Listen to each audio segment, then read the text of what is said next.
One issue that I've struggled with when it comes to content creation is spending too much time on certain activities. And what I mean by that is I would create a nice long form video, which would go for around 20 minutes. Now, to get that 20 minutes of video, you have to prepare a script. You don't have to do it word for word, but you need to outline exactly what you want to do. Then you need to actually record it, which you might record, say, an hour worth of footage, and then you got to spend a couple of more hours editing it down.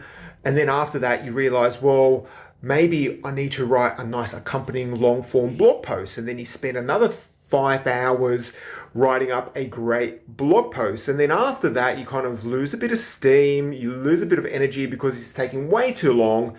And then you probably come back to it a month later, and then you pick it up again. And then after everything is done, you've probably spent about 5 to 6 hours, maybe even more on the video, another 2 to 3 hours writing the blog post, and you've only produced one piece of content for the whole month. So one thing that I've figured out, especially for the last 6 months where I've been doing short form content, is setting an actual time frame and saying, I need to produce this piece of content in 1 hour.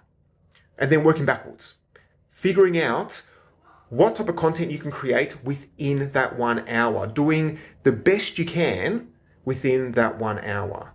Now, that can mean simply recording a monitor, not doing any screencast or anything fancy like that, just simply showing the camera on the monitor, recording the monitor. And sometimes that can be quicker. So if you are struggling with spending too much time and not having the right velocity when it comes to content creation, perhaps you should set yourself a deadline, which can be an hour long or 30 minutes, and you need to get something out no matter what.